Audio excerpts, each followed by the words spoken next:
Rob Stone from Fox Sports. Hey guys, this is Cole Liker. Hi, I'm Neil Collins. You are listening to the Unused Substitute. The Unused Substitute. And you're listening to the Unused Substitutes. Get off the bench! Hey there, Little Red Riding Hood, I got a problem and it's complicated. So if you can't stand, I just can't ignore the sign. Hear them now, it's so loud it hurts. Hear me growl, hear me howl with the full moon. Long throw, ball gonna bounce down, it's free in the box. Bicycle kick! Goal! Rowdies! What a play! What a shot! And it's 1-0 Rowdies!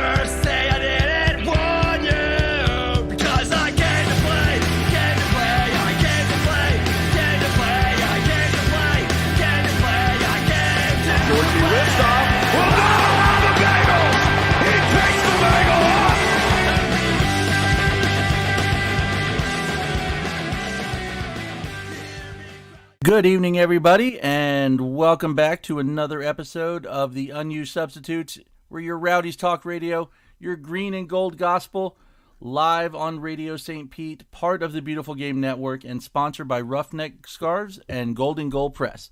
My name is Matt, and on the other end of the internet, at least for now, unless I think we've somehow managed to solve the technical problems, or at least know what we need to do to solve them if we haven't done it yet, Steven, I know you were there a few minutes ago. I'm assuming you're still there right now. How's it going?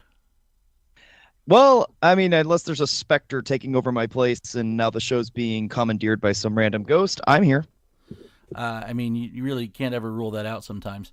This is true. I just had a weird thing. We had talked about having some possible guests tonight, and I didn't even verify today with either of them that they were still going to call in. You two guys, if you know who you are, and I assume you do, just do that if you want to at some point. We got a lot of stuff to talk about tonight, Steven. Oh no, did we lose him already? I think we lost him already. We do have a lot of stuff to talk about. We're going to go over the Rowdies. Your new, your current, your green, your top of the table. There he goes. Your top of the table Rowdies, coming off a big win last weekend at Al Lang, 2-0 over New York Red Bulls 2. And then we've had some other news come out later, I guess a little bit earlier today as part of it. We'll talk about that as well. We've got 2 games next week. Well, 1 game this weekend and 1 game next week to talk about in the Open Cup. We've got the table. We've got all kinds of stuff. We've got the SoccerWARZ starting up again. Like I said, I think it was the other day, Steven was like, yeah, we got about a 2-hour show that we could do. I don't know that we're going to try and do 2 hours, but we'll see what we got. I mean, I don't think the internet connection is going to support a 2-hour show. But I mean, let's cross our one bridge at a time. But we do have a lot to talk about. There's a lot of different topics, a lot of different fun things we're going to try tonight. I mean, I'm excited. It's a good show. We won this weekend, so obviously everything is upbeat, even if the show ends in a burning fire. We're all good. I mean, as long as Thanos doesn't snap us into a non-existence, we're fine. We're fine. Everything's good. I mean, you can't rule anything out at this point. We'll see what happens though. All right, so starting off with we'll go with the good news first. People like to do it that way.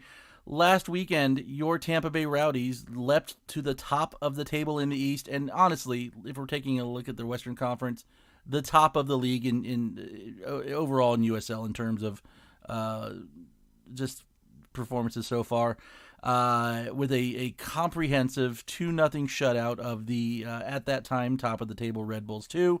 We were even on points, and at least for one night, we showed who was clearly the better team.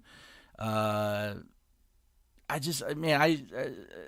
not enough I can say about the game. I never even made it to my seat. I met up with some people at the Bayshore Beer Garden, and ended up hanging out the entire game there, watching from the sidelines, listening to the players yelling at each other, the coaches yelling. It was a good time. Steven, walk us through the game. What was your takeaway from it? Well, I mean, I've had the chance to watch the game a couple times now, actually. Thanks to Guillermo not being there for the game itself. Thanks, Guillermo, for the capo job that you're doing a great job with. But I had to take over that role this week because he was not able to come into town. So speaking of that, it's real funny, quick, he promised us some fiery hot takes on the tweets this week, and I don't think I've seen anything. Oh, he yet. got one. He did one. It was whenever he doesn't show up, the team like blows out their opposition. So. In some ways, we want to say as a collective fan base, thank you, Guillermo, for not showing up, because I think that kind of guaranteed a good, strong victory. So as far as hot takes and This Week in Guillermo tweets that we're going to review, thank you, Guillermo. Appreciate you not being there. I think we can. I'm going to go out on a limb and say we can probably get a similar performance, even if he's at the stadium on Saturday. Hey, we haven't lost yet while he's here, so we're all good. All right. So there's a lot of good. There's very little bad, and really only one ugly. What's in my opinion? What was your view of the game? I saw a game where we very, very deliberately went to play a very attacking direct role. When you look back at the fact that we see how the Red Bulls play historically, they've always been a high press team because they've always got great athletes in that system, in the Red Bull system. So we were expecting that because we play kind of a similar style in terms of the type of high press.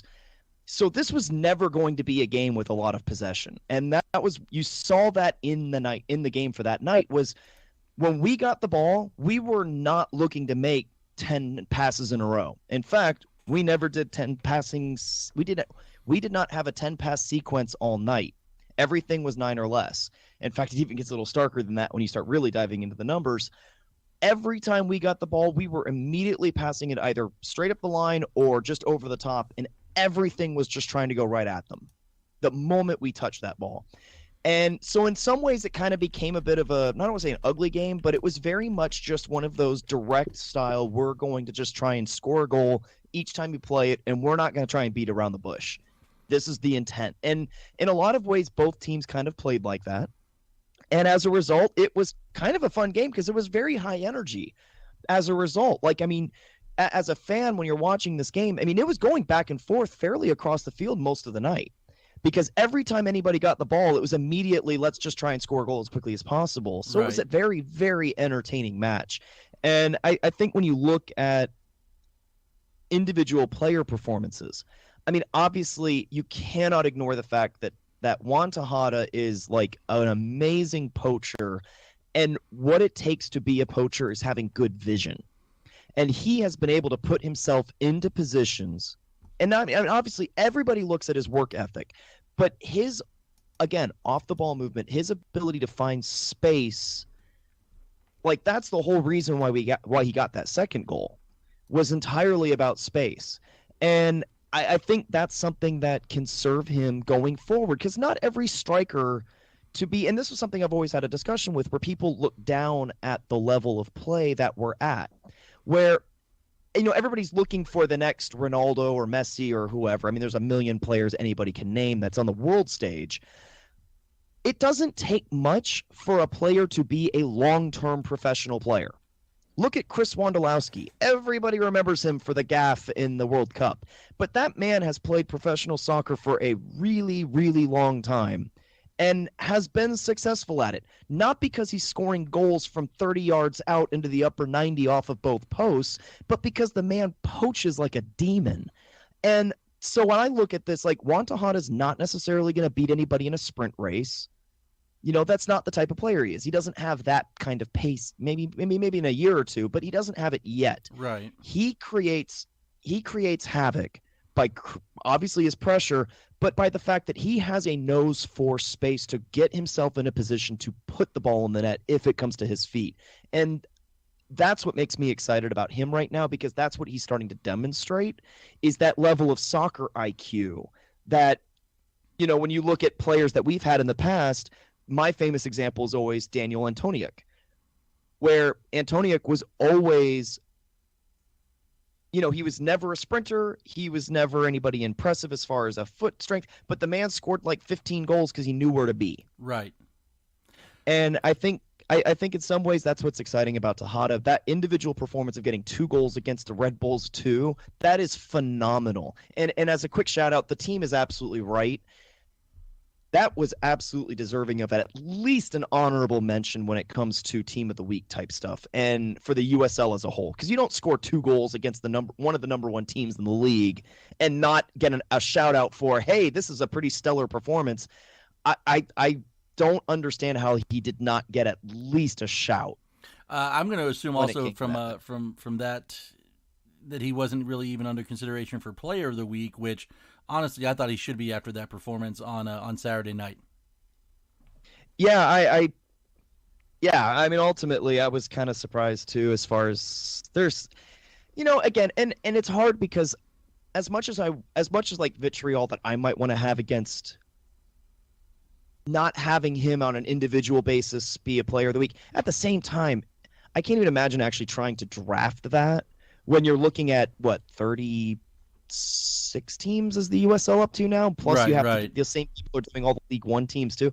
That's a lot of players you got to narrow down to 11. So, I mean, at the same time, as much as I want to say this is awful and let's get the pitchforks and let's get flares and smoke bombs and bomb out HQ, it's like, no, I can't. It's a hard job. I gotta give credit on that. But we could just roll over to USL HQ and just have a little riot in the parking lot.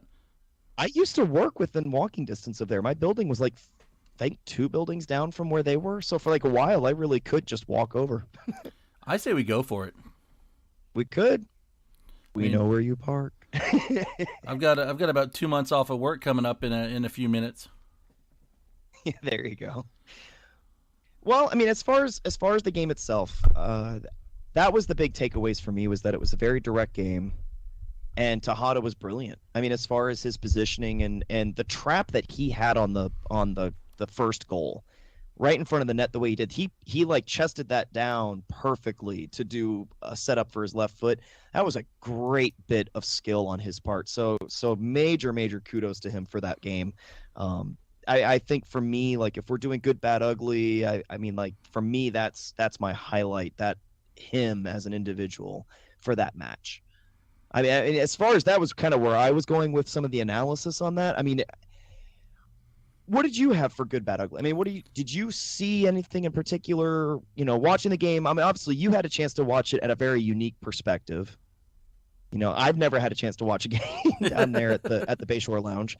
Well, I mean, what was it? What did you notice from the field level, especially on the far side of the field where you're kind of away from the supporters, so you can hear things a little bit better? What did you hear and see that kind of struck out to you there, Matt? Well, one thing I noticed kind of early on, and I thought this might turn into more as the game went on, there were a couple fouls in the situation. But I don't know. I mean, I could look up his name, I guess. I'm just not really feeling like it. 35 for Red Bull 2. The guy had like the dyed blonde hair.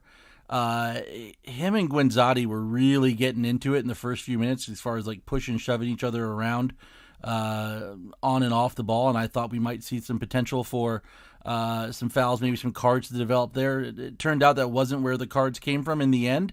But as far as if I'm going to pick out one thing, and it's funny you mentioned field level, because I always I head down to kind of near the dugout level, about 5-10 minutes left to go. Neil Collins came off the pitch, and I don't know if you could see it from up in the stand where you were with the mob, but he comes off he comes off the pitch, and he comes over first. He goes over to the mob a little bit and just kind of it reminded me a lot of like Jurgen Klopp, like going over there and like pumping up the mob. I've never seen him come off the field after a win or a loss with that much like energy. And I talked to him about it a little bit afterwards. He had obviously cooled off a little bit, but he was feeling himself after that game. Like he was into it. He was extremely fired up. This win meant something to him. I did see one of the photographs the team posted where it looked like he was trying to shake the New York coach's hand after the game, and the New York coach was kind of telling him no thanks.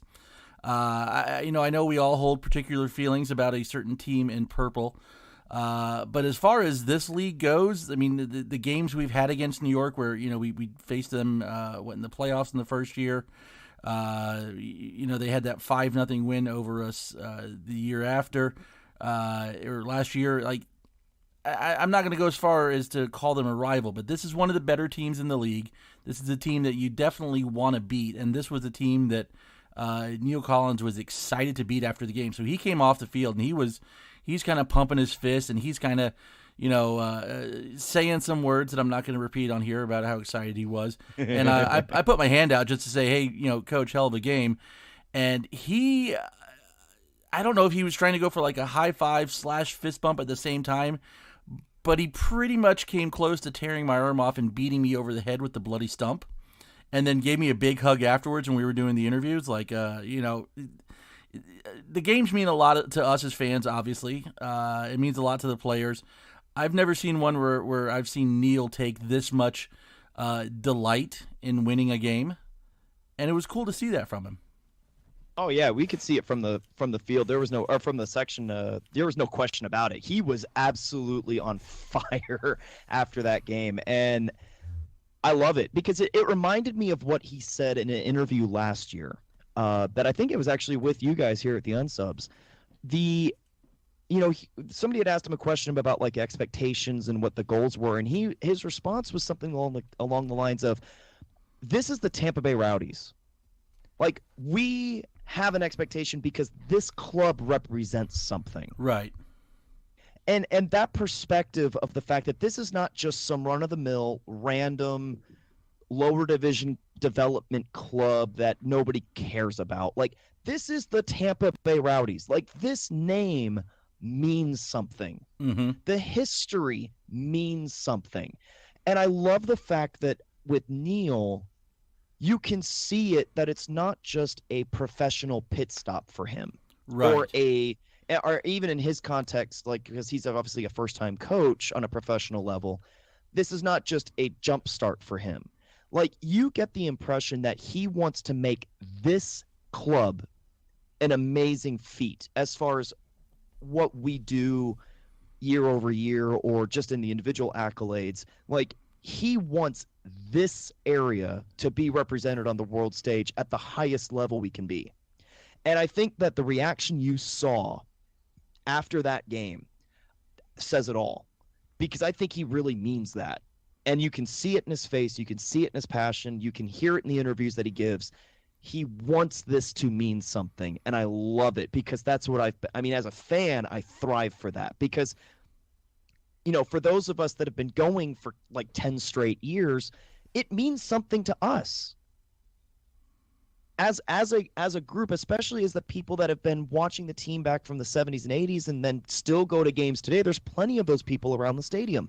These games mean something to us. It doesn't matter what the level of play is, what league you play in, what fighting is going on in the SoccerWARZ stuff. This team is what matters, period. And the rest of it's just noise. And I love the fact that you can see it with Neil himself. And part of it, I think, and I asked him about it after the game, was, I don't know if it was Saturday or if it was Sunday or if it was Friday, but whatever. We're at the 1-year anniversary of him taking over.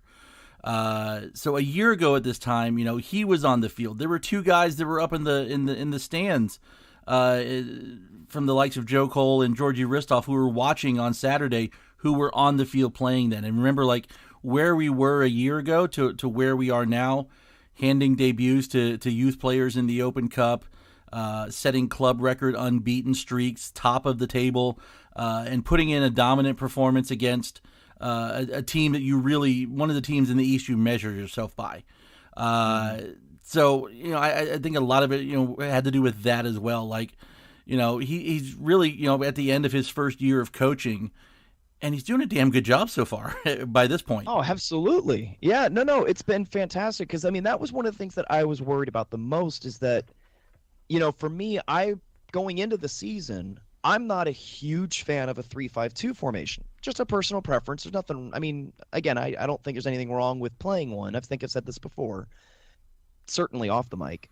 But, that was something that made me nervous. We have made that work like a charm, and it is amazing to see. But that is entirely Neil, because there's not a lot of teams out there that play 3-5-2. Let's be real. That is not a very common formation in football right now. No. And so to see us doing that at this level with a streak that we've been on, That's incredible to me. I mean, it really is. Full credit to everybody involved. This has been fun. I'm buckled in waiting for the rest of this journey this season, because this is, I mean, again, this is one of those seasons where if you've got people that are on the fence about going, you get them to these games. You know, it was amazing to watch the crowd that we had this last weekend. But, I mean, seriously, this is a timer. If you're ever going to get somebody attached to this team, right now is the time to do it. There's no doubt in my mind. And it does kind of, and we're going off a little bit off topic. That's okay. It does start to feel like there's more of a buzz than maybe in previous years. And I don't know if that's to do with just the streak the team's been on, whether the influence of the new ownership has had part of it, an effect on as well. I think there's something to do there, at least in terms of the way things are being marketed and being done differently. But yeah, it's you're seeing a lot more local media coverage, and I even saw I was amazed last week or 2 weeks ago when we start seeing local news sports stations talking about, hey, there's an Open Cup game coming up, and I was like, oh wow. And now I actually saw a local media station mention that the Rowdies are playing Swope Park, and like, really, are there more than 100 people in the area that know who Swope Park really are? Probably not, but still, like it feels like the media is getting behind this team a little bit more and putting the emphasis behind it, and hopefully we'll see that translate over time consistently in and around the stadium. And I think it will. I think the things they've done, the changes they've made this year in terms of the game day experience and that kind of stuff is going to pay off. Yep. Yeah, no, absolutely. I totally agree with that. So let's go ahead and get back on topic of hair. As far as official good, bad, uglies, I mean, obviously I kind of gave a good already for this game. Let's go ahead and wrap this up here. Do you want to comment and use the discipline changes? If you haven't heard yet, the red card to Aduro was kind of, in my opinion, a little surprising. It was only going to be a 1-game suspension. I'm pretty shocked by that. Because when I saw that happen in live time, I honestly thought it would be more. And remember, at first it wasn't even going to be a red. The official gave him a yellow. Oh, that would have been a horrific call if he had only given a yellow. And then a couple minutes later, changed his mind and showed red. Yeah. And I feel bad because, I love Aduro. He's great. He's got a lot of fire and passion. He's a great guy, but that was a really sloppy tackle. That was awful. Well, he owned up to it. He's apologized to it online, and I'm hopefully to the guys. I'm sure made some contact. I haven't heard any updates about the New York player. I did see an ambulance leaving Al Lang. I'm going to assume he was on it at some point shortly after he was taken off the field. Hope he's okay. Hope he gets back out there. But I know Aduro reached out and Guinzotti reached out, at least on Twitter, to say sorry, to apologize, and hope everything's okay. I don't know if that factors into the non-handshake at the end of the game. I would assume probably has something to do with the guy doesn't want to see his player get injured. Yeah, so the Oduro one, which, at first the referee said yellow and then said red, and then you thought might get stretched out to a 3-game instead of a 1-game suspension, has stayed at a 1-game. But then there was another change. Yes. Diakite had received a yellow in stoppage time, and I'll admit I completely missed it. I didn't see the action. I didn't see the card. Wasn't one that was in my head.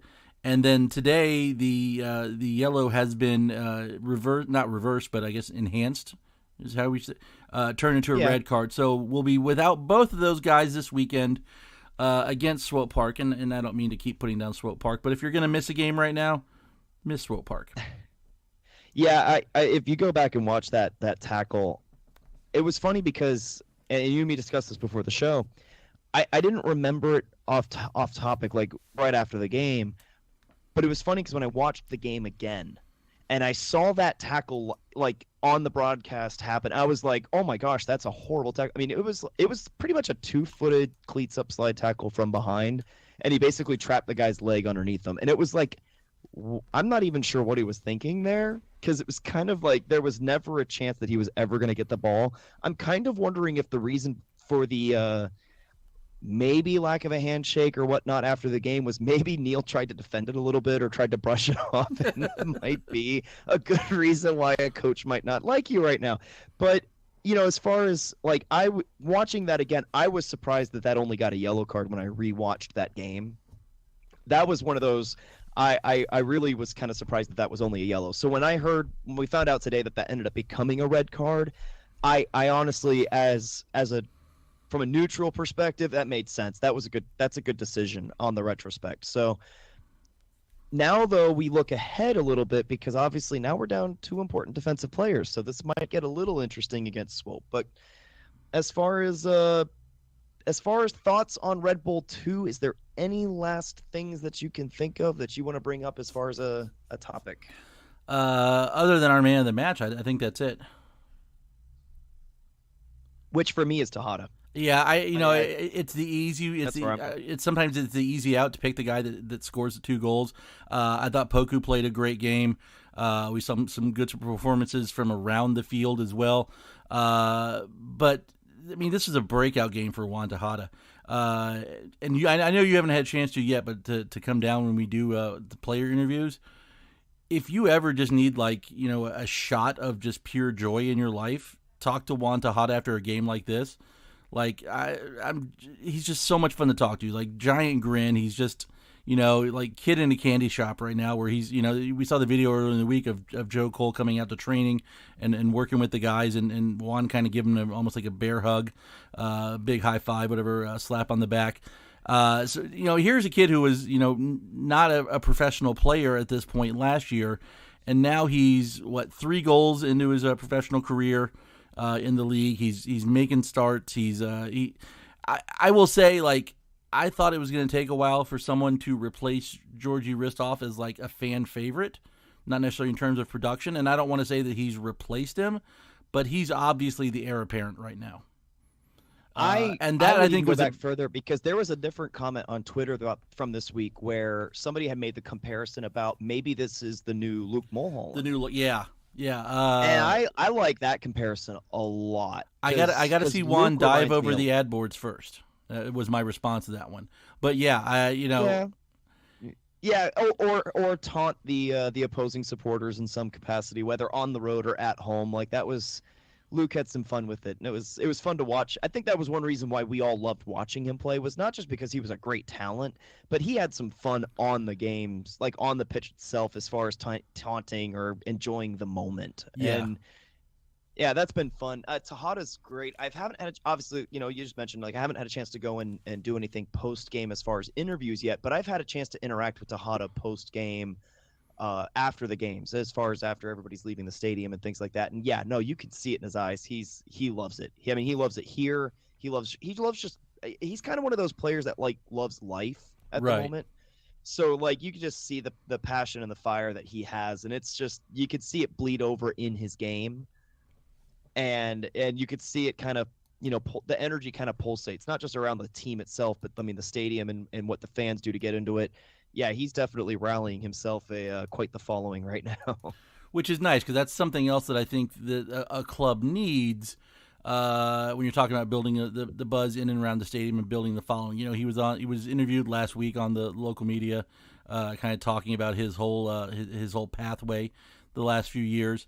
And I think that's an important part to have. You kind of got your special guy, your guy that goes out there and gets the fans going.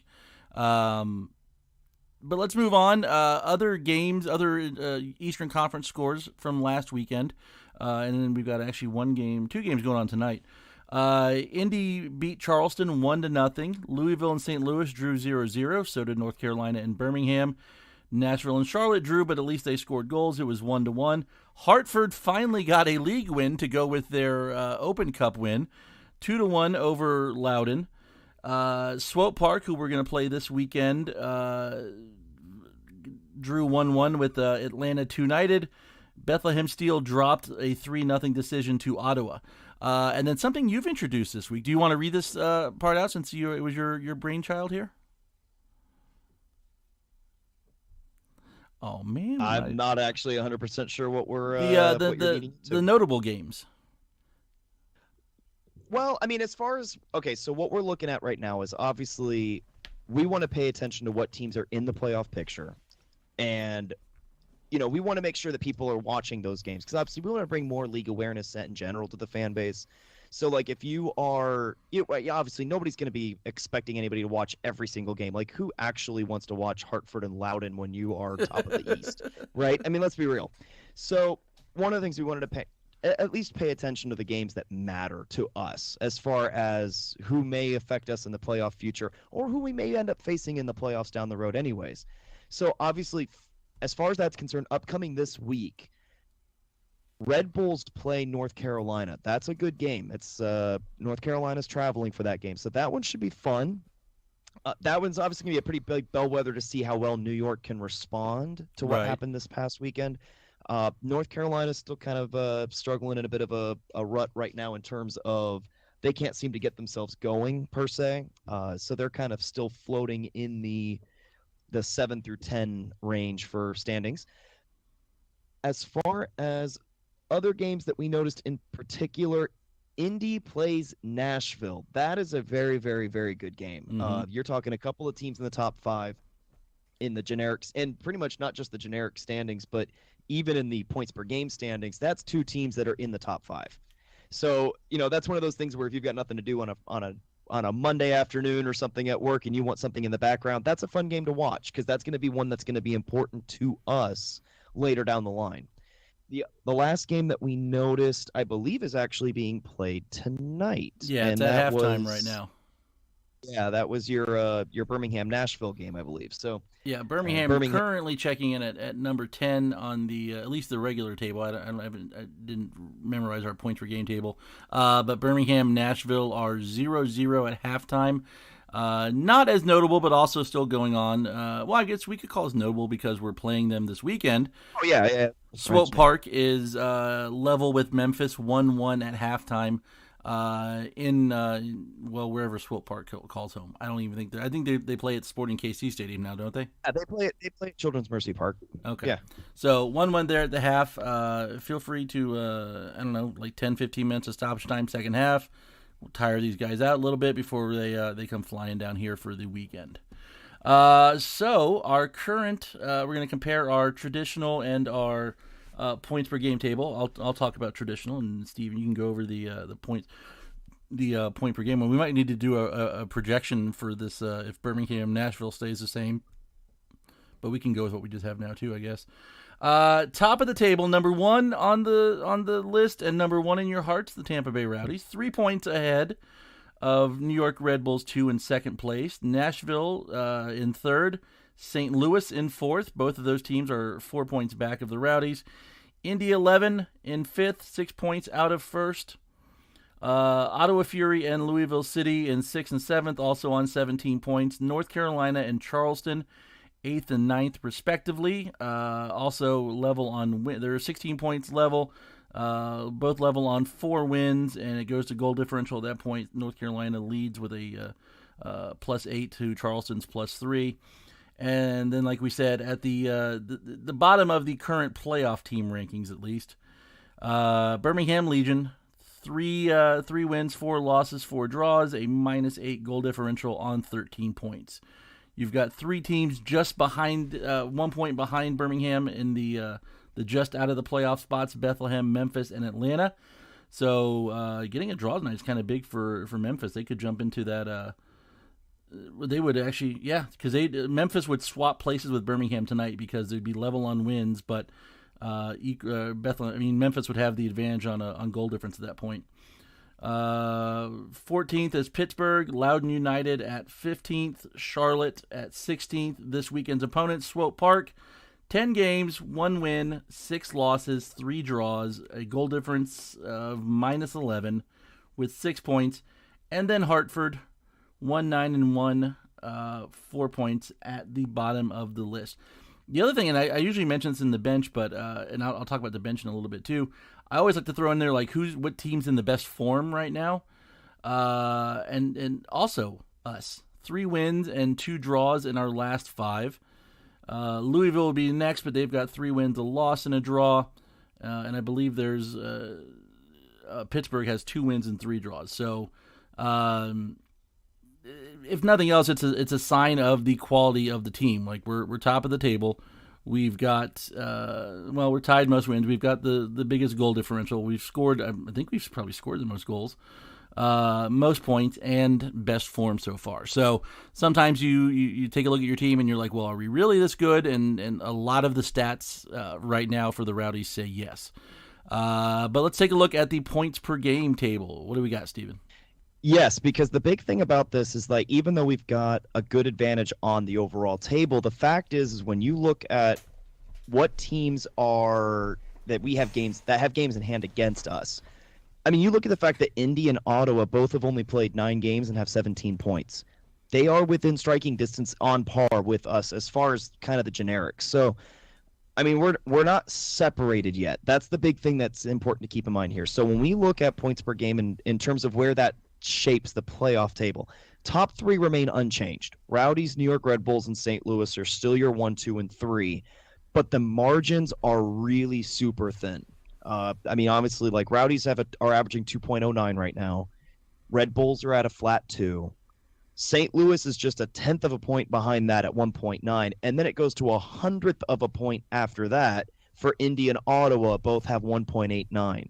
So the margins are thin. And there's no question about that. So like when you see games that are drawing, and this is something that we've seen a lot of right now, is there's a lot of teams that have been drawing these big games, and it's like 2 weeks in a row now. So that's been helping us kind of push up the table overall, not just overall, but even on the points per game basis. That's been helping.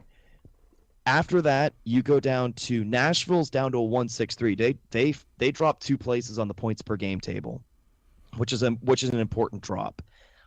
North Carolina, they're at a 1.6 along with the Charleston Battery. So that's your 7 and 8. Your final 2 wildcard spots, 9 and 10, being Louisville City at 155. That's a big drop with Louisville, by the way, because they're kind of up there on the overall table. The Louisville drop puts them back I think to another 2 spots. Yeah. And then you've got your 10th place team right now going into tonight was Pittsburgh, which is important because on the overall table, Pittsburgh's down at like 13. They jump all the way to 10 on points per game because they've played so few. Right, they've only played 8 games this year. Fewest in the conference so far. Yeah, so they're at a 138, and there's a couple of bubble teams out of the playoff picture. Birmingham, who again is playing right now, they're on a bubble on points per game. So they're looking for points. They're looking to get some consistency. They're at 1.2, and then there's 2 teams at the 12 spot looking in. They're at 1.09, and that's going to be Bethlehem Steel and Atlanta United. So, yeah, the big differences as far as the difference between your regular table and your points per game is that Nashville and Louisville are a bit lower. They need to get some results quickly because they've played a lot of games. They're a bit lower on the points per game chart, and Pittsburgh is actually a playoff team when you start looking at points per game. So a team that's definitely a team to look out for. Otherwise, your top 3 and overall on the table, your bottom 5 are unchanged, but everything else in the middle flip-flops at some capacity. There's a lot of movement on when you compare the 2. Yeah, I'm kind of looking at your top 12 overall here because we're going to throw Birmingham and then the Bethlehem ATL in here, and there seems to be some clear kind of chunks, like different areas of the table. Like your top 5 teams are all like between 1.89 and 2.09, so 0.2 of a point separating them, and then you drop down. You've got Nashville through Louisville City are all either just above or just below 1.6 points. So that's kind of I'd say your mid-table there. And then you've got Pittsburgh at 1.38, which really seems to be, like you said, the team to kind of keep an eye on as they start to pick up games. And then Birmingham, Bethlehem, and Atlanta all but 1.2 to 1.09. So you've kind of got 3 kind of distinct little layers here as far as there's no definite separation between individual teams, but you can kind of see who you think. And I know one of the USL writers posted about this week. There's still a lot of games left to be played, but you kind of start to see who you think are going to be the teams to beat and the teams to keep an eye on in the Eastern Conference. Looking at this top 5 here of us, Red Bulls 2, St. Louis, Indy, and Ottawa, I think those are clearly teams that you can expect to see in the playoffs and probably in contention for those home game spots.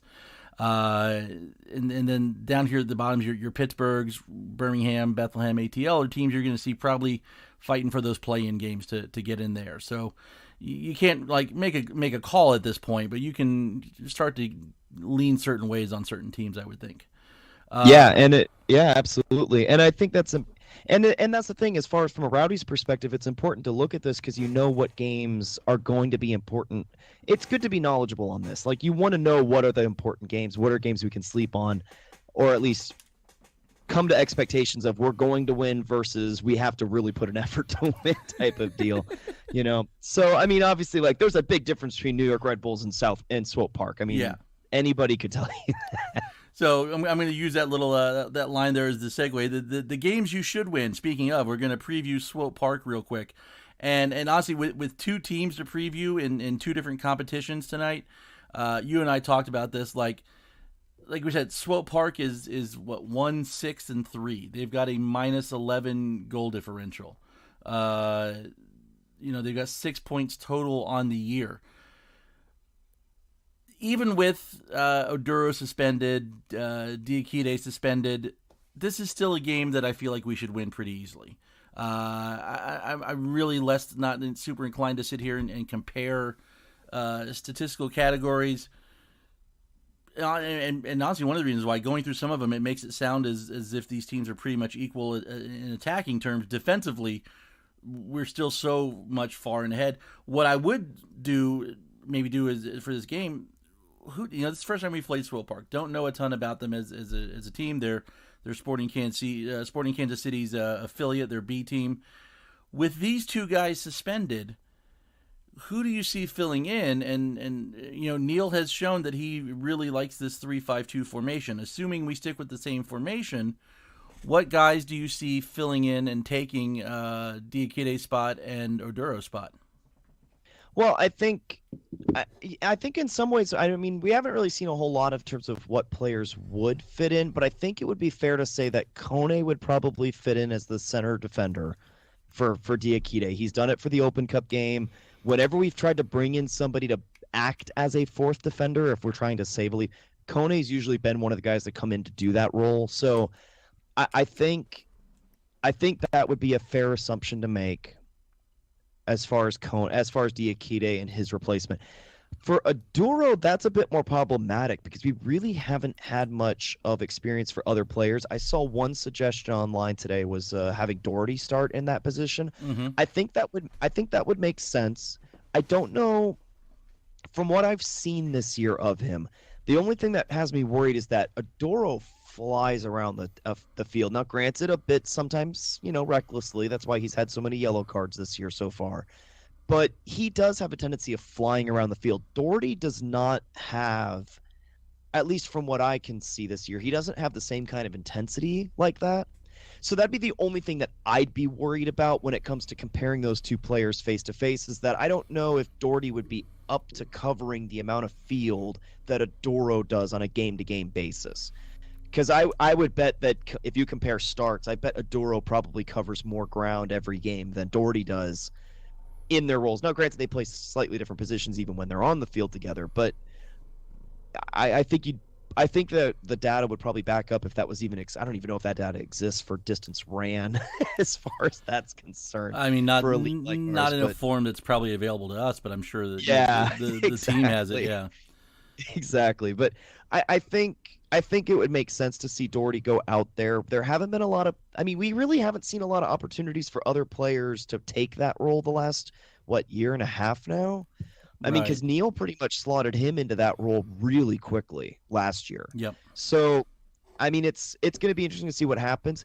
The big thing when it comes to this weekend, as far as Swope Park is concerned, is the fact that only 2 games this year have they allowed or prevented a team from scoring more than 1 goal during a game. Only 2. So let's score often and score early. Exactly. I mean, when you have a team that gives up basically 2 or more almost every time they take the field, especially in a week where we're missing two important defensive components, starting components at least. I mean, obviously our bench has proven that they're up for the task.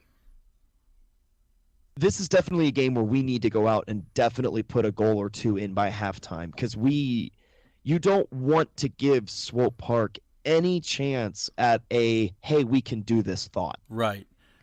You know, especially with a team that they're extremely young. I mean, obviously it's a two team, but a little unlike New York Red Bulls, Swope Park is a bunch of just totally unproven players. When you go through the actual dedicated Swope Park roster, they're all children. Very little of them have professional experience of any kind. So, you know, that's the type of play. It kind of reminds me a lot of what Toronto FC 2 was last year. Right. Where it was just a bunch of like children almost on the field. That kind of reminds me a lot of what Swope Park is looking like when I look at their roster. And of course, I don't know how much movement we've seen. I haven't had a chance to really dive into who on Kansas City has been bouncing back and forth, or who makes guest appearances on a regular basis, or how often that happens. Because obviously with New York Red Bulls, it happens all the time. That's one reason why that team is always good on the table, is they have players that bounce back and forth all the time, which kudos to New York Red Bulls for having that kind of movement. But I don't know if Kansas City does the same thing. And so that's something to think about as far as taking advantage of maybe that inexperience, that shakiness. Like I said, scoring early is going to be important, because we need to make sure that they don't feel like they have a chance at ever getting into this game. Because again, it's a bunch of kids with nothing to lose. You don't want to give them a breathing chance if they know you're missing two important defensive players. So especially in the middle of the field. True.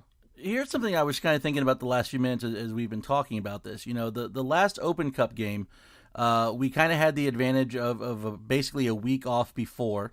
Neil Collins made a couple changes to the roster, but still put out a serious lineup that showed he was taking the tournament seriously. This weekend, we've got some enforced changes due to the suspensions, but also you're playing an already weaker opponent who has played. They're playing tonight right now. Right, I said that. Swope, they're tied with Memphis right now. Yeah, playing Memphis. Yeah, they played on Saturday. They're playing tonight, and then they're going to play on Saturday again. So they're a team that's had to do a lot of playing and a lot of traveling. Might this be a chance to make some other changes besides just those two? I think you're going to, and maybe save some of these guys for Tuesday night next week in the Open Cup. Yeah, and I honestly think that this would be a good chance to maybe try that. Now, granted, again, I mean, Neil's kind of surprised me at times too, but as far as like the fact that Caleb hasn't like sat the bench all year, that motor just keeps running. Right. So I mean, who knows what to expect sometimes. I would tend to believe that this is a game that you might rest some people, because I mean, we're going to preview Oklahoma here in a minute, but to me, I mean, obviously you want to get past this game to play an MLS team. So again, I always favor Open Cup over regular season, especially in a season that you've had a good start to the league. I would absolutely rest players. If it meant that we're fresher and more capable against playing Oklahoma, I'm doing it. Like, I absolutely would do it. And that to me is funny, because like I love the fact that Diakite and Adoro have a night off, because that means they're going to be fresh against Oklahoma. And I'm like, okay, where's the problem here? Like, this works out really well for me. Like, last time we were talking about this, we were like, well, man, we got a Saturday game and then a Tuesday game and then a Saturday game, and now it's like, it's not that bad. We got a couple guys suspended, took one for the team, got a Saturday off. It's Swope Park, who I feel really, I feel like we're just building up this giant like pool of negative karma by just bashing him the entire time. But still, I think the Rowdies can overcome even us to get the result this weekend. So real quick prediction, throw it out there. I'm gonna say 3-1. I'm gonna say another 2-0. I don't know why every time I say like something one, I'm like, wait a second, why am I thinking that anybody's gonna score? Very few have. I'm just very happy the fact that I was wrong. I thought it'd be a 2-1 loss last week, so I'm more than thrilled by the result. I went 2-2, and I got part of it right. Yeah. I should also mention this came up during the game. So Dan last year got the tattoo from the Guinzotti hat trick. Well, there we are in the Bayshore Beer Garden.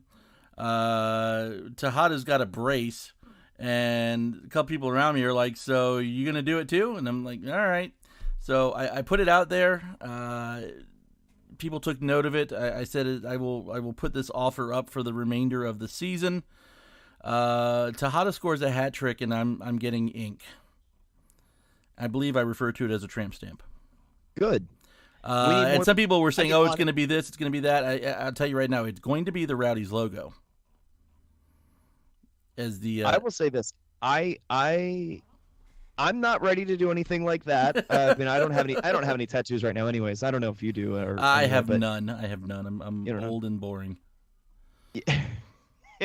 I'm definitely one that believes that we need people getting ink for the Rowdies or the supporters or whatever. Like, I fully believe that that's something that we should see more of. And I honestly, I've thought about it over the years. I'm still considering one, probably like a Ralph Smob tattoo or something like that. Like, because I love everybody in that group, and I've been doing it for so long. Like, I would do that. Like, if I'm gonna probably do anything, I think for ink, it's probably gonna do a Ralph Smob tattoo at some point. That's probably where I'm aiming. Honestly, I wouldn't be surprised if Tejada gets 3 against Swope Park. Oh, that would be fantastic. Especially because he is aware of the bet. Then again, it's assuming he plays. I mean, that might be a time to give him a couple extra days of rest, because we want to win against Oklahoma, because that's going to be... I mean, he could come on for 30 minutes as a sub, and I'm going to hold my breath. Yeah. Especially because he retweeted it. He's aware of this. He's giving him something to go for now, I think, at this point. He was totally challenge accepted the moment you... The moment you threw that out there, he was all over it. This is why I shouldn't watch the entire game in the beer garden. I'm just going to say that right now. All right, so you mentioned talking about OKC. Let's do that. OKC started out, and I'm going to kind of run through results and do a little modified preview here. Started out pretty hot on the year. They tore up in the preseason, just beat everybody. Deshaun Brown, a name we should all remember, was scoring buckets of goals from the preseason. Hit a couple in, I want to say, the first 2 games. They won their first 2, 3-1 on the road to El Paso, and then 2-1 at home versus the Las Vegas Winaldas, before going on the road to Sacramento, getting beat there. Then they lost 3 of their next 4 and drew the other one. They lost 4-1 to Sacramento, 3-3 to draw to Reno, lost at home to Portland Timbers 2, lost on the road to Rio Grande Valley FC, which I will admit, in still not knowing a ton about a lot of Western Conference teams, but it seems like those are 2 teams you probably don't lose to if you're going to be taken seriously as a top of the conference contender. Got a win over Orange County SC, who was one of the best teams in the league last year. Drew with Tulsa, edged the Tacoma Defiance 2-1 before dropping a result by the same line to Austin. And in their last game, drew 1-1 with Real Monarchs. They do play this Saturday at home versus Colorado Springs. Then will host us on Tuesday, and then they face LA Galaxy 2 the weekend after. Have been a pretty strong team so far. They're 4-4-3 on the year. A lot like us in recent years. They are much better at home than they are on the road. They're 3-1-1 at home. They're 1-3-2 on the road. And currently 2-1-2 in their last 5 games. Let me pull up some of their stat leaders. So far, Deshaun Brown with 7 appearances and 6 goals on the season, leading them. The next 2 players have the same amount of goals as he has combined, so he's definitely been the focal point of their offense. Omar Gordon with 4 assists, Cordell Cato with 3 assists, and Alexi Bassetti with 2. Several other players with 1 on the other hand. Now, I need to go back and look and see. Deshaun Brown's got 7 appearances in 11 games. I don't know if he's been injured, if he's been left out. I don't know if he got called up on international duty for the Gold Cup. He might be on that list too, coming up soon. Which player? I zoned out for a second. What was the player name? Deshaun Brown. No, he played this weekend. Well, he's only got 7 appearances in 11 games, so he's missed a few games for some reason. Well, there hasn't been any international duty, so maybe he had a tweaked ankle or something like Yeah, that. it could be. I wonder if he's got international duty coming up, though, because he plays for Jamaica, right?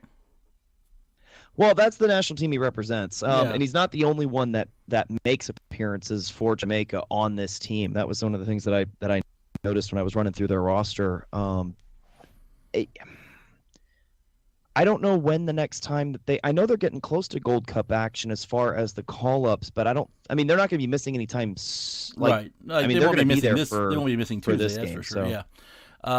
In terms of shots, they've got 3 players with more than 10 shots: Cordell Cato, Deshaun Brown, and Omar Gordon. Chances created, their leading player is Alexi Bassetti, 10 appearances, 23 chances. Goalkeeping, they've alternated between 2 players: Cody Lorendi, who's been kind of one of the names up there in the last few years as one of the best keepers in USL. 10 appearances, 35 saves. 1 clean sheet on the season, though, and they've conceded a total of 19 goals. So the opportunities are there. We're going to need our defense to play strong as they have all year, which having some players coming back from a couple days off rest won't be a bad thing. They're currently sitting 9th in the West. They average about 1.7 goals conceded per game. They've given up 3 penalties on the year, which could be a factor to watch out for. They've been pretty well defensively when it comes to tackles, winning 64%, 48% of all duels, 50.1% of aerial duels, which are areas where we tend to suffer statistically. I think a lot due to our lack of height in the forward positions. That might be an area they can take advantage of. Very well when it comes to their passing distribution games, 73% success rate, 42% for their long passes. Extremely accurate in their own half, about 89%, 61.5% in the opposition half. Majority of their passes going forward, 37%. So they are, with the guys creating chances and Deshaun Brown scoring like he has, at least at the beginning of the season, they're definitely playing an offensive game rather than sitting back. They average about 47% possession on the year, which it seems like this year we've been content to concede possession to certain teams and play on the counter, try and force a mistake and then make it happen. Scored 19 goals. Well, this is 18 goals. But that can't be right. Oh, I see what happened here. So anyway, 17 of their goals from inside the box, 1 goal from outside the box, 1 direct free kick goal. Similar stats for the Rowdies. Rowdies have 16 goals inside the box, 1 outside. I don't think any on a direct free kick. They've only taken 1 penalty this year and missed it, so we'll see what effect that has. 43 shots on targets, 18 goals scored. So conversion rate's not, around 20%, so it's not terrible. They average about 55 minutes per goal. No red cards on the year for OKC, 14 yellow cards, so, they play, they're not afraid to get a little physical, get a card if they have to. I think we're in for an interesting game. I haven't watched them to know what to expect as far as lineups, as far as players. But, both of these teams, I think, at this stage are going to take this tournament seriously, and I think we're going to be in for a good match.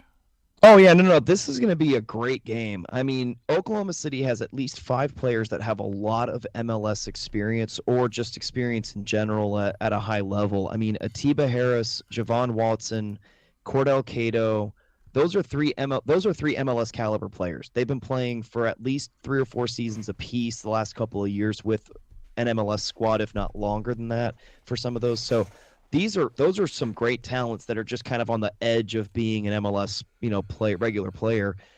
Obviously, Deshaun Brown. I mean, oh my gosh, that guy it was still sad when we had to leave him, when we had to let him go.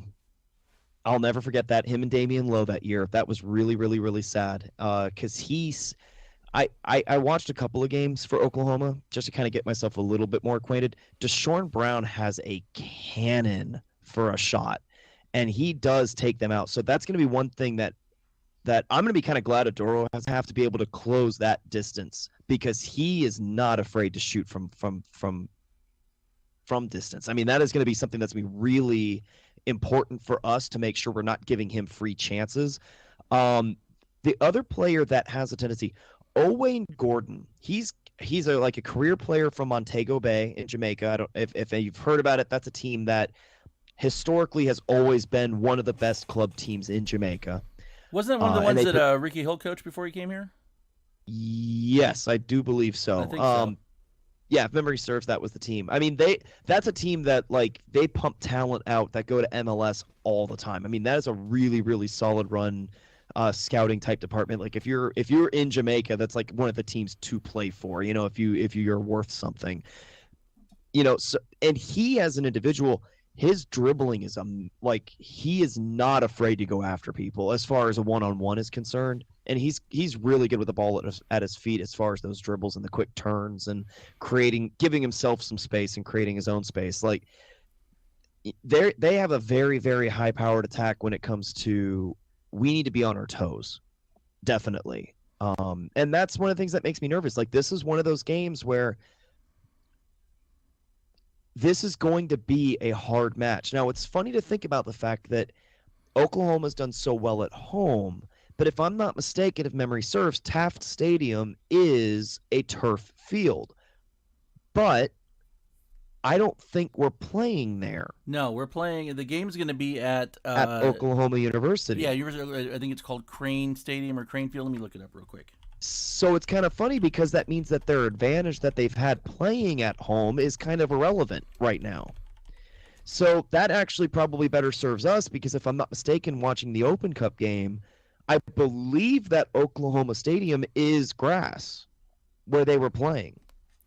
John Crane Field, year open 2000, named John Crane in 2002. Surface is grass, seating capacity 3,500. Yep. So I think this actually kind of favors us a little bit, considering we've done so well, and they play better on turf, quite frankly. I mean, as far as even when you look at some of the away games they've had, I think a lot of the away games they've had success with have been on turf. So it's kind of interesting. I mean, they've again, you look at their record, you look at the score lines, they've had some very up and down, very inconsistent results, but that also makes them really dangerous, because you don't know what team you're going to get. You know, if they're on their on night, that's a team that's as good as anybody. And they certainly have the talent on the field for it. So, you know, it's going to be Open Cup. You know, the Energy fans and supporters are certainly going to be behind it. You know, they've had a pretty good fan base for a couple of years now. I mean, they're not that old of a team. Right.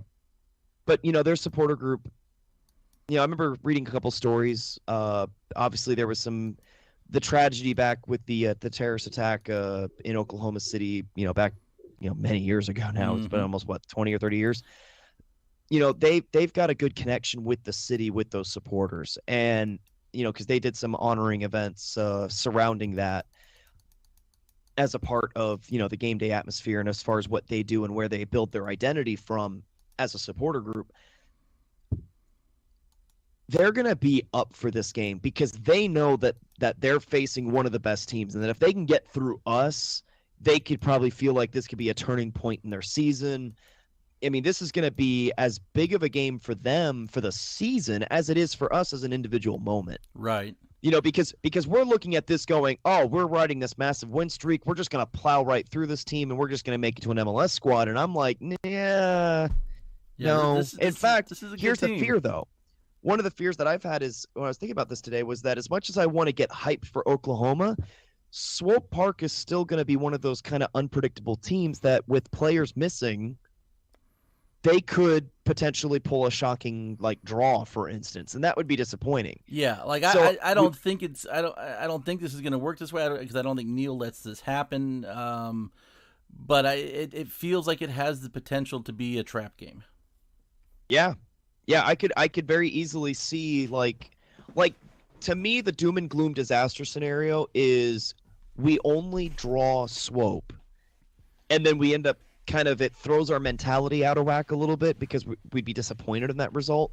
And then Oklahoma ends up surprising us on Tuesday and we end up getting knocked out. That would be the nightmare scenario. Yeah. So I hope generally speaking that doesn't happen. I don't think it will. Again, I predict 2-0 for Swope Park. So I firmly believe we'll take care of business there.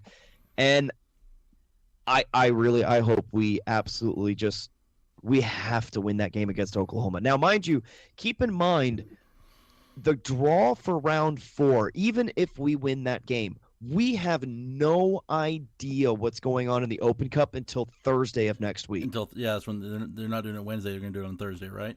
They're going to do it. They're going to do the draw on Thursday because a lot of those games are on Wednesday. Right. So even when we go on the show next week, we will have no idea who we're playing. We can still recklessly speculate, though. I mean, there's no problem with that.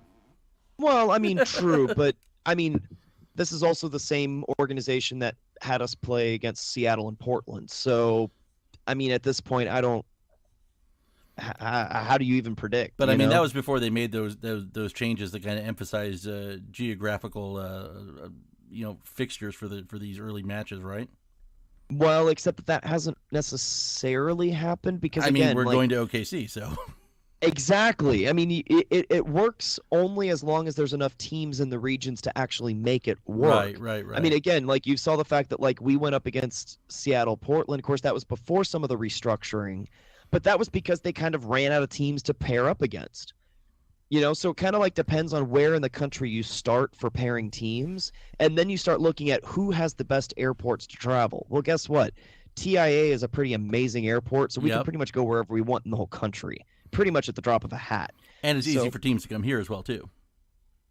Exactly. And so I think for round 4, assuming we can get through OKC, round 4 could be a Texas team. I mean, it wouldn't be that surprising to be paired up against like a Houston or Dallas. Or we could be literally an hour and a half down the road in Orlando. There's literally no telling. We have no idea. We have literally no idea. Because if I'm not mistaken, a lot of the set brackets for regions don't start until the quarterfinal round. Right. If memory serves on the way they do the regionals. So round 4, you could be literally anywhere. Yeah, I think when we get to the first round of lower divisions versus top division, I think at that point they're basically breaking the country into 4 kind of regions. You got your southeast, your southwest, north. So yeah, you've got Atlanta, you've got Orlando, you've got the Texas teams, you've got a handful of teams it could be, and they may be even putting some of these ping pong balls in the freezer to try to avoid certain matchups. Who knows? Yeah, exactly. You never know what's going to happen.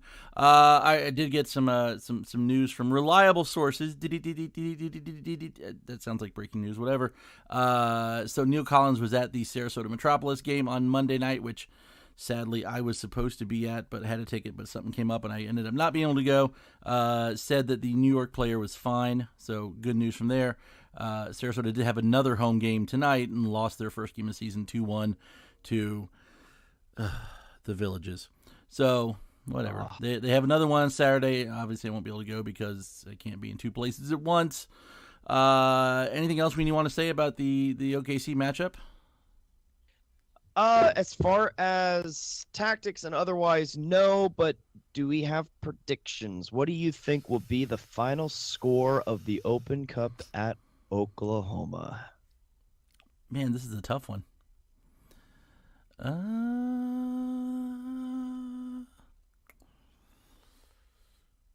I don't know. I can't make a prediction. I don't know enough about Oklahoma. I mean, to me, it feels like an extra time kind of game. Absolutely. Hopefully not penalties, but it feels like extra time. And darn you for saying that, because that's where I was going to go with it. It's just the weird feeling I get. Not the weird feeling I get when I eat Chipotle, but the weird feeling that I get. I don't know. I'm going to have to throw something out there over the weekend and see. I got to do a little studying, but it feels like this is going to be an extra time game. Like this could be a energy draining kind of game, no pun intended. I would say, based on what I've seen from some of the games that I got a chance to watch this last week, it's going to be 1-1 after 90, and I think the Rowdies pull out a 2-1 win and added extra time. Okay. That's where I'm going to go. I'm thinking 2-1, but it takes extra. I can go with that. I had a kind of a 1-1 feeling to begin with.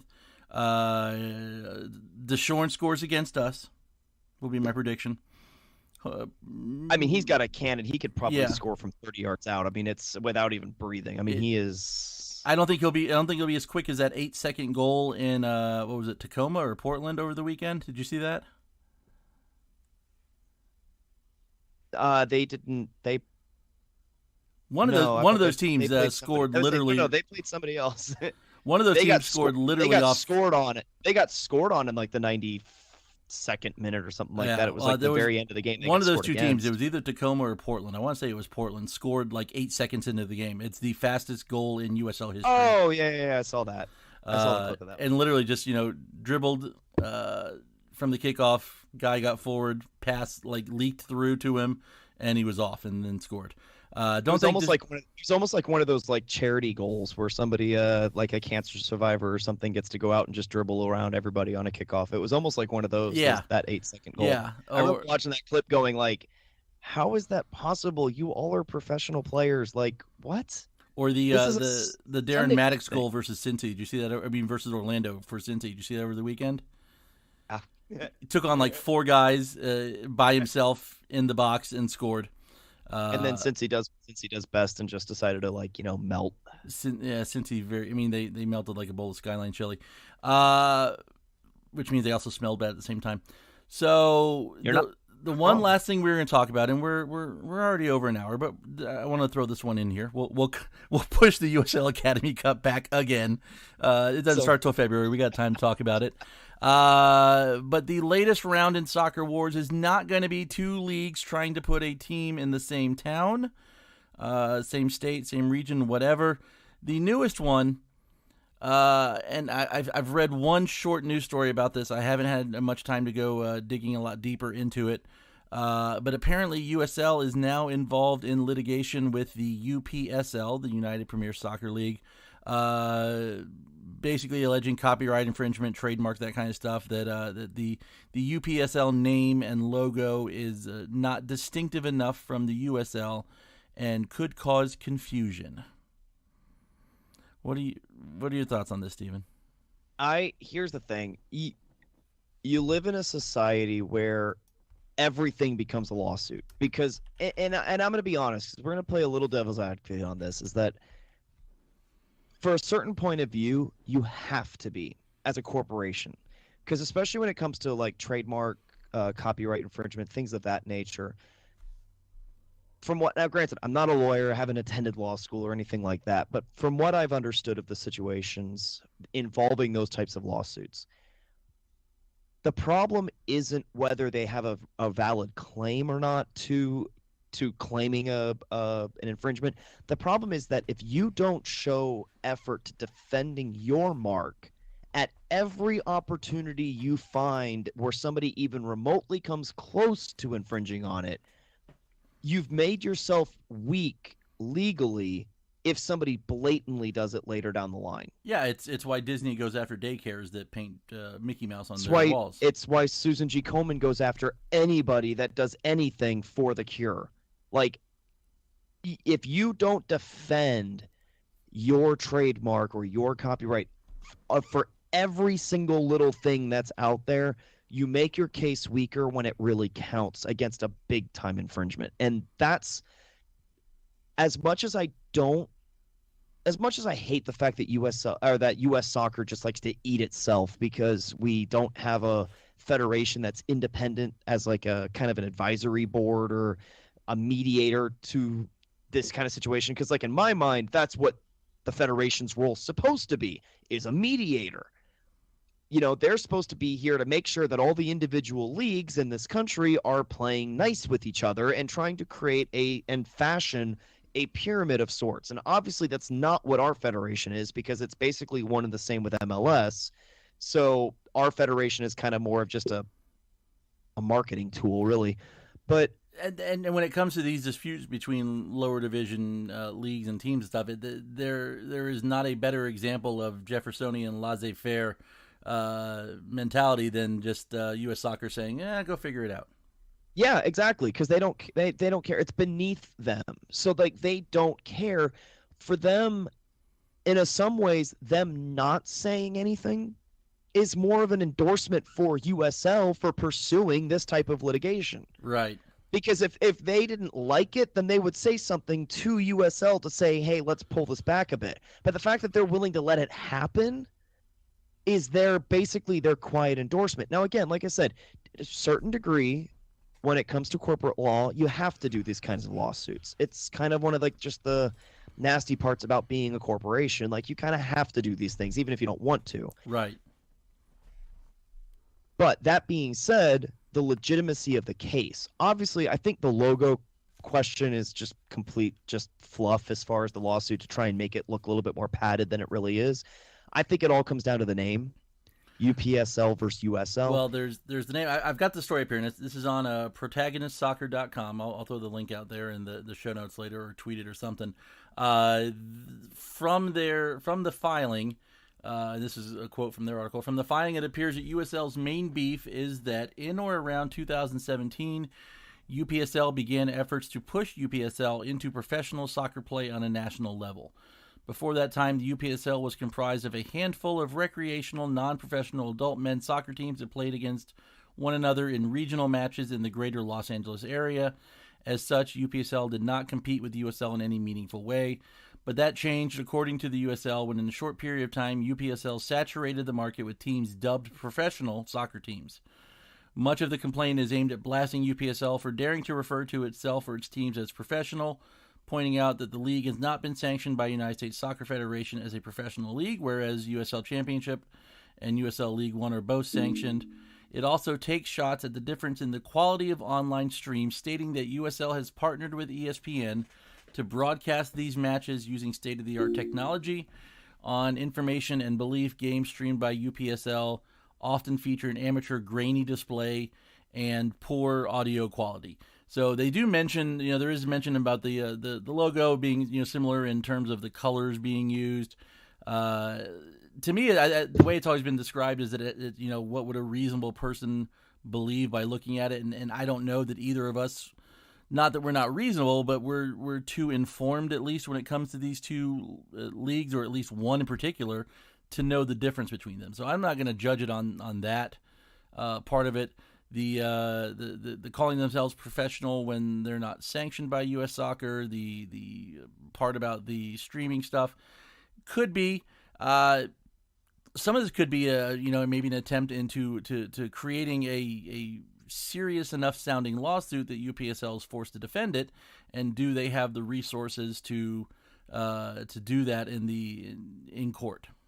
Oh, well, exactly. And I think, and again, that's what a lot of lawsuits are about, is just basically you scare the other party into just doing what you want. Again, keep in mind, as far as some of this might be like legal strategy to a certain degree, right? It's when you hear the lawsuit talking about, well, now they started talking about being professional teams. That's not you can't sue somebody for saying that I'm going to have a professional soccer league. The problem is that, that's not really the basis of the lawsuit per se. It's the fact that they went national, that they created a grounds to sue in general. Because that was part of the point, right? Is that as long as they were a regional league, the USL didn't care, because they weren't even trying to be competition to USL as a whole. So the moment UPSL tries to go after a national level audience, immediately USL goes, "You've given us grounds to sue now." And that's all it is. That's the whole point of bringing up that subject, is that's the reason and the grounds for making the lawsuit, is that you went national. So it's not even the fact that they're calling themselves professional per se, because we all know that even if they are, it's not by much, The quality of you don't sue somebody for copyright infringement or trade if they're, literally, the lawsuit said they're grainy images. Like, seriously, that's not a reason to spur litigation because a team is broadcasting on Facebook Live and it's not the perfect of images. Like, who cares? Like, that doesn't mean, that's not impacting your business, especially on a copyright grounds at all. I think this entirely really comes down to name. Yeah. And I think because even the logos don't even match, because USL Championship, it's black, white, and gold. So it's not even red, white, and blue anymore when it comes to how the individual leagues kind of brand themselves. I think like the USL logo is like a rectangle logo, and I think it might be red, white, blue, but the individual divisions don't use those colors. Right. So So like even then, there's not a lot of crossover as to what like is deemed copyright or trademark infringement. I think it's literally just the acronyms themselves. USL versus UPSL. And I think that's the whole basis of the lawsuit. And quite frankly, do they have a case on that grounds? They might. I would bet that a decent lawyer, which again, I'm sure USL can afford whoever they need. I'm sure a good lawyer can phrase an argument saying that those two acronyms are so close that it becomes an issue. And again, even if it isn't, and even if their case is complete hogwash when it comes to actual lawyers debating this, the problem is if the UPSL doesn't have the resources to fight the lawsuit, then it doesn't matter if it's a good case or not. USL will win the case by default. Right. Because if UPSL can't fight it, then there is no argument. It's just a one-sided discussion. Here's your cease and desist. You have a nice day. And again, part of this too is we don't know the specifics as to what caused the lawsuit, right? Because like UPSL talking about going national and trying to grow a professional multi-tier, I think they're part of the whole pro-rel zealotry arguments as far as that whole sphere of soccer fan. They've been talking about this for like a long time. I remember hearing about this like 2 years ago about UPSL and trying to do what they do. So them trying to go national, them trying to proclaim themselves as being a professional level, none of that's new. So something must have happened in the background, because you alluded to this in the beginning where you kind of dismissed this as an idea where instead of it being like, SoccerWARZ being two organizations trying to attract a specific ownership group to their league, I actually wonder if maybe that is what's really happening behind the scenes. Because I wonder if UPSL and maybe USL for, say, a League One franchise maybe were competing with the same ownership group. And I'm wondering, and again, this is entirely speculation, but it kind of makes sense to me a little bit, where I'm wondering if UPSL was trying to pitch to this ownership group that they're fighting over or trying to convince that, hey, we're this professional level organization and this is what we're doing. And I'm wondering if that's really what's going on, because that's the one thing about all these lawsuits over the years.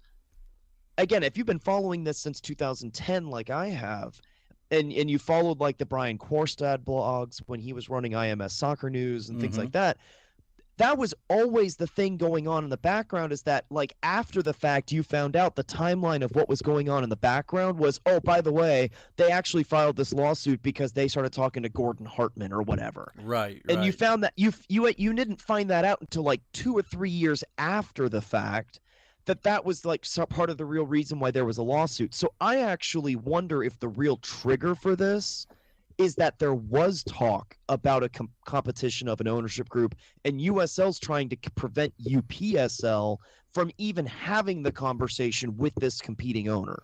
I definitely a possibility. I mean, we know the whole thing about the USL, was it League Two team in is it League One in Chattanooga was a failed attempt to buy Chattanooga FC that ended up turning into starting a new club in the area with the it was essentially, it was a disgruntled employee that decided to he got some financial backing and the support of USL and decided to open up a competing group when he couldn't convince the Chattanooga owners to jump into the league. Right.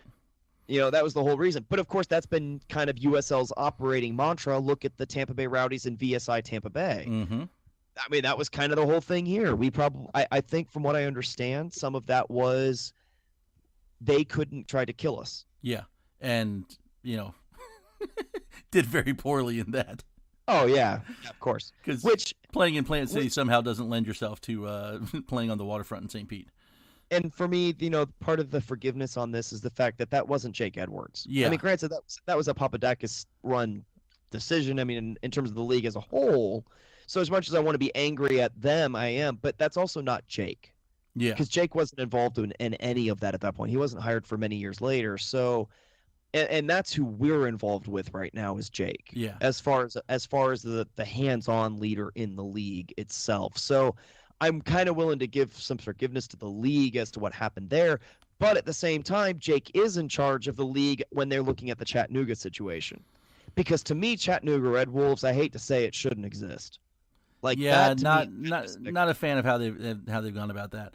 But that's bad to me. yeah, we'll keep an eye on this and share more info as it comes. But since you named Jake out there, I'm going to use that to slide into the last bit. So the two guests we were possibly going to be talking to tonight was the guy that makes us all look good, Jake Nutting, is in town. Was at the game on Saturday. Got to spend some time with him. It's always good to see Jake. He's working on some stuff for the site and for the bench, which, by the way, the bench will not be this weekend, even though it's the last weekend of the month.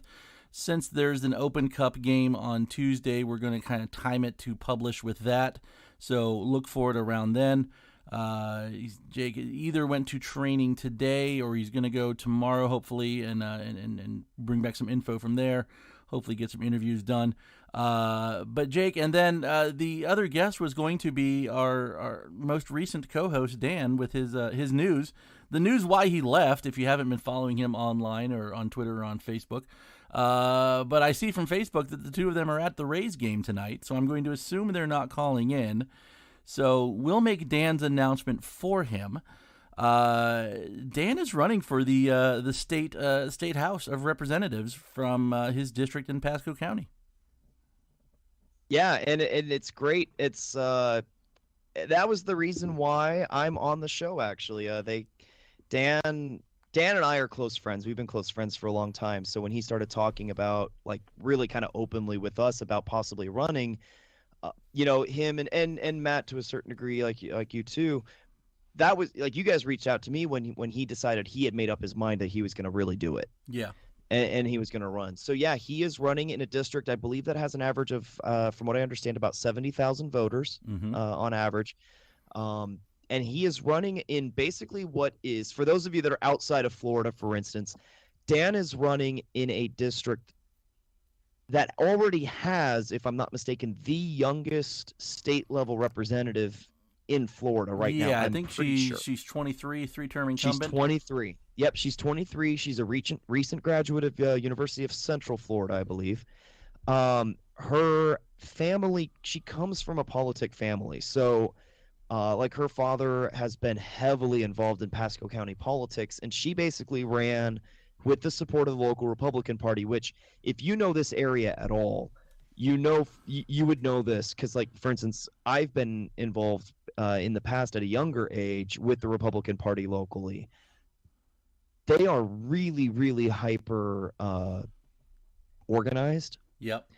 And when you compare that in the stories that I've compared, as far as, like, when you compare notes, so as you get older, like, hey, this is what we do, what do you guys do?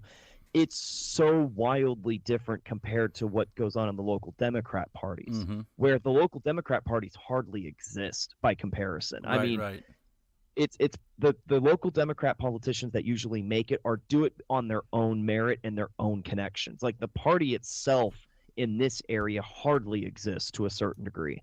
So Dan's basically going against one of these very well-connected people, but he's now competing in what will probably be the youngest race of, competitors. I'm not sure what the right word, candidates. Candidates, yeah. In the state of Florida for a state level politician when his election comes up next year, because I believe that's a 2020 election. So, right. I mean, that's going to be a fascinating storyline when it comes to Florida politics. So we all support him. We all love him. We wish him the best on this. He's got a long road ahead. I mean, he's going to get a good taste. I mean, we know people that are involved in the local soccer community, fans of various teams and things, who have family members that run in this area, that run 3 or 4 or 5 different elections, sometimes never get in. And so, we also know of people that have run 2 or 3 times and lost those 3, and then they end up winning it on their 4th. So there's no question about it. He's in for a tough race. He's in a very, very red district. So he's running as a member of the Democrat Party locally. That's going to be a tough race for him. There's no question about it. But we all know Jay. We all know Dan. Dan's amazing. He's got a personality that's second to none. Mm-hmm. And here's the other thing. He is incredibly smart when it comes to following local politics and seeing what the needs of the local area are. He has been very much in tune with the average person in Pasco. And he honestly is taking a leap of faith right now, where he sees an issue or a series of issues, and he's going based on his own initiative of we need change. And whether you agree or not with any particular position he'll take, I respect him for the fact that he's willing to stand up and just do it. Yeah. And put himself out there. And like I said, for better or worse, he's a better man for doing it. He's better than I am because I don't think I've got the guts to do that. No, it's not a desire. I did appreciate there's a website called FloridaPolitics.com, which I now know about because Dan sent me the screenshot. Who in their article mentioning that he has filed to run for this office. Did mention the podcast and the website by name, so I appreciate all the publicity we can get.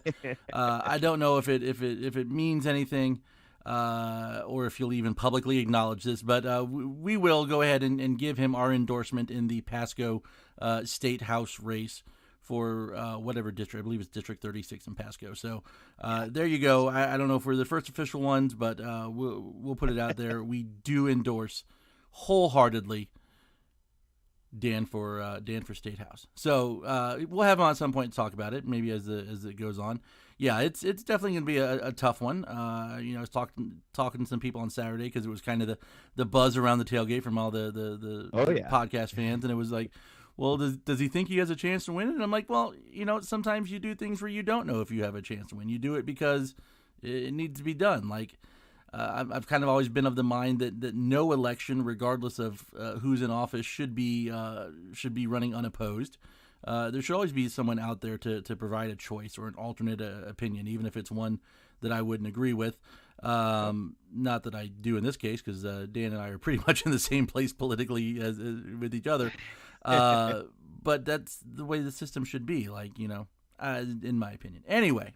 Yeah, because ideally speaking, when it comes to ideal politics in a fantasy land, it's even if you don't win, if you can garner enough opposition, at least it makes the other candidate go, hey, there's a competing point of view by a large percentage of my constituency. Yeah, and hold them somewhat accountable, hopefully. Yeah, so maybe there is something I need to do to try and reach out to that group because again, there's politicians even then. Everybody's still self-serving to a certain degree, so you don't want to put yourself in a vulnerable position where, okay, say you beat this candidate by 60-40, but you would beat the person before him like 80-20, so there was a huge jump there.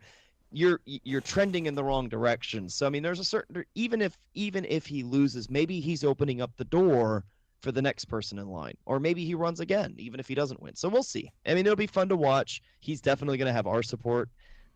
And so it'll be fun to watch this. And we wish him all the best of the luck.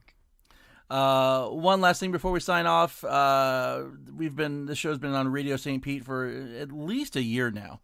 And I got some news over the weekend. One of the other radio shows on St. Pete, hosted by a guy named Dr. Chuck Stevens. Chuck passed away over the weekend from cancer, much like the Bay Area lost another voice in local radio, Steve Dumig, recently this week, I guess, to the same thing. So our condolences and thoughts to his family and friends and listeners and fans and everyone. Cancer sucks, and we'll get to more of that stuff when Gold comes around again, because that's something that we're big on here. All right, Steven, we're at like an hour and a half. We got to wrap this up. Yep, well, that's what we were kind of thinking of. Was it going to be a really, really long show? Like, if people are going to spend an hour and a half doing something, it should be going to a game, not listening to us. No, if you're doing something right now, you better be painting TIFOs, because from what I understand, we are working on a TIFO again. Another big, giant, nice, massive one here. Not necessarily I don't know if it'll be up for this weekend per se, but we're working on a big one right now. I know the mob is. So if you're not listening... If you are at home listening and not... I'm off. so that he couldn't give any more info there. Yeah, there is. Now, I heard there was one possibly for this weekend. I know the Sarasota guys are working on one too. I don't know if this is going to be the same thing, but I kind of have a feeling it is. It definitely, this could be good listening to while you're at TIFO painting. I'm anxious to see it because I've heard what it's going to look like. Another good reason to come on Saturday, see what this is. But that's it. Let's close this out and send it off into the internetiverse. We'll be back with you guys on Wednesday. If you guys are south of the Skyway, I'll be at Shamrock on Tuesday night to watch the game, the Open Cup game. I'll be we'll be on the air again next Wednesday talking about the Open Cup game and looking ahead towards the weekend after. And then as of next Friday, man, I'm on summer vacation. I'm excited. I'm already planning out. Like, I've got my Gold Cup watch schedule. I've got my Women's World Cup watch schedule. I've got my big soccer trip to just outside Orlando. Plan to go watch Madison play Orlando City B at some point coming up. Actually, it's like in 2 weeks. I got to get on that. I'm excited. There always seems to be a lot of soccer when summer rolls around, which is why I think a lot of soccer fans are also teachers, because that way we get off in time to travel and go see games. Stephen, thank you for taking time this evening to spend with me. I appreciate it. We haven't apparently quite ironed out all the technical problems, but we think we know what it is. So we'll experiment on some things between now and next time and try and get that sorted out. We love yous. What do you got? Ser fiera es un orgullo. And if you don't know what that means, roughly, that is the call sign for Club Leon. We are in the championship games. Two-leg series starts tomorrow night. Club Leon playing against Tigres. So I am on cloud 9 because I'm watching that game tomorrow night. And second leg is going to be on Sunday night at 8 o'clock. So here's hoping my team in Mexico and our boy William Yarborough, a good American boy. Hopefully we bring home a trophy. We've already qualified, obviously, just by getting there for the Champions League. So my dream scenario of the Rowdies winning the Open Cup and getting a chance to play Club Leon in the Champions League is only one step closer now. So still alive. I mean, yeah, it's a dream, but I'm thrilled. Like I said, they play tomorrow night, first leg at Tigres, and then Sunday night is in León, and I am La Fiera. Dale León. I'm gonna throw "We Love You" out to the security guards in the Bayshore Beer Garden, who at first saw us moving our table up closer to the rail to get a nicer vantage point for the game, and then saying, guys, you can't do that. And then when we pointed out that every other table had been moved up there, he's like, yeah, well, fine. So thank you, those guys, for being cool. Shout out also to Damaduro and Pop Diakite. You got red from the refs, but you're always in our hearts. You guys will be back soon, and we'll see you then. Thank you, as always, to Wolfface for the theme song, to Radio St. Pete for the platform, to Shamrock Pug for putting up with us on live shows every now and then. We should have some more coming up soon. Thank you to all of you for making time in your schedule to listen to us, whether it's live or later.